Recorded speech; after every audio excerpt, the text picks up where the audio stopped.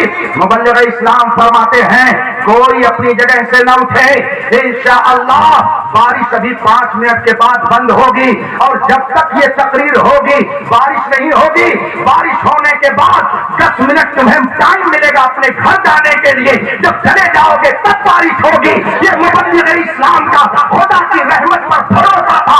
تاریخ یہ بتاتی ہے 1.5 گھنٹے مبلغ اسلام تقریر کرتے رہے مگر بارش نہیں ہوئی, اور جب پروگرام ختم ہوا لوگ مسافہ کے لیے چڑھے. مبلغ اسلام نے فرمایا 10 منٹ باقی ہے, مسافہ نہ کرو, اپنے گھر چلے جاؤ ورنہ بارش تیز ہو جائے گی. 10 منٹ بیتا تھا کہ موسلادھار بارش ہونے لگا. نعرے تکبیر, نعرے رسالت, مسلک اعلی حضرت, مسلک اعلی حضرت, علماء اہل سنت, حضور گلزار ملت. کچھ لوگ کہتے ہیں اعلیٰ حضرت ایک مولانا صحابی تو تھے, ارے تم جیسے ہزاروں نہیں لاکھوں مولانا ایک طرف اور میرا اعلیٰ حضرت ایک طرف. کچھ بیوقوف کہتے ہیں مولانا ولی کہاں ہوتا ہے. بتائیے ذرا, خدا جب دین لیتا ہے تو عقلیں. مجدد الفیسانی رحمت اللہ علیہ نے لکھا ہے کہ جو اپنے وقت کا مجدد ہوتا ہے وہ صرف ولی ہی نہیں ہوتا, اپنے زمانے کے ولیوں کا سردار ہوتا ہے. مبلغ اسلام ولی کامل کا نام ہے, اور ان کے شیخ طریقت اعلیٰ حضرت تھے. صدر الشریعہ عارف ربانی کا نام ہے. محدث اعظم ولی کامل کا نام ہے. ملک العلماء عالم ربانی کا نام ہے. صدر الفاضل عالم ربانی کا نام ہے. یہ سب کے سب امام احمد رضا کے خوشاچین تھے, یہ اولیاء کاملین تھے, اور میرا امام احمد رضا ان کا پیشوا بنا ہوا تھا. سبحان اللہ سبحان اللہ. پھر جب باہر سے آنے والوں کو یہ نوازا تو جو گھر میں رہے ہوں گے, سبحان اللہ, میرے حجت الاسلام اعلیٰ حضرت کے بڑے شہزادے حجت الاسلام علامہ حامد رضا خان صاحب رحمت اللہ علیہ, جن کے حسن و جمال کا عالم یہ تھا کہ بے شمار لوگوں نے ان کے حسن کو دیکھ کر کے اسلام قبول کر لیا. حضور حجت الاسلام کے چھوٹے بھائی میرے مفتی اعظم, جن کو شبیہ غوث اعظم کہا جاتا ہے, جو پل پل بھر میں کرامتوں کا ظہور فرمایا کرتے تھے, مفتی اعظم اور حجت الاسلام کے پوتے اور نواسے حضور تاج الشریعہ رحمت اللہ تعالی علیہ, جن کو ہماری نظروں نے دیکھا ہے. لاؤ ہندوستان ہی نہیں پوری دنیا میں کوئی میرے تاج الشریعہ کا جواب تھا. دیکھیے میں حضور تاج الشریعہ کا مرید ہوں اور بہت پکا مرید ہوں, ذرا بھی سمجھوتا اور کہتا ہوں جب تک بکے نہ تھے تو کوئی پوچھتا نہ تھا. اس نے مجھے خرید کے انمول کر دیا. ہمارے شیخ صاحب کبھی کبھی تفریح میں فون پر جب لمبی گفتگو ہوتی ہے تو کہتے ہیں حضرت جانا تو تمہیں کاہیں ڈھیر مانی تھا. تو ہم کہتے ہیں کیوں؟ کہتے تو اعلیٰ حضرت کے ڈھیر گنگاوت تھے تو ہم تمہیں مانی. تو ہم ان سے کہتے ہیں کہ یہ تو ہم اعلان کہتے ہیں کہ جب تک بکے نہ تھے تو کوئی پوچھتا نہ تھا. اعلیٰ حضرت کے در کی غلامی رب کی بارگاہ میں مقبولیت کی علامت ہے. ابھی چند ہفتے پہلے حضور محدث کبیر آقا نعمت علامہ ضیاء المصطفیٰ صاحب قبلہ دامت برکاتہ العالیہ سے فون پر میں گفتگو کر رہا تھا.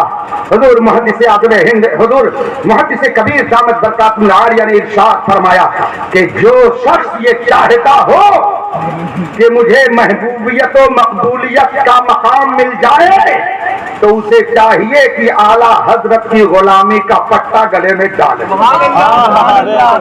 میں اپنے طلبہ سے کہوں گا دنیا کے کسی گوشے میں رہیے, کسی خطے میں چلے جائیے, آپ انجینئر بنیے, آپ پروفیسر بنیے, آپ ڈاکٹر بنیے, آپ محدث بنیے, آپ مفکر بنیے, آپ فقیہ بنیے, آپ عالم بنیے, آپ حافظ اور قاری بنیے, مگر سب سے پہلے امام احمد رضا کے وفادار بنیے. رفیقان محترم, بات بہت لمبی ہو گئی. میں نے عرض کیا تھا کہ میں حضور تاج الشریعہ کا بندے بے دام ہوں, مگر یہ نہیں کہتا کہ میں اپنے پیر کے علاوہ کسی کو کچھ نہیں سمجھتا. یہ گستاخی کا جملہ ہے, یہ جملہ نہیں بولنا چاہیے.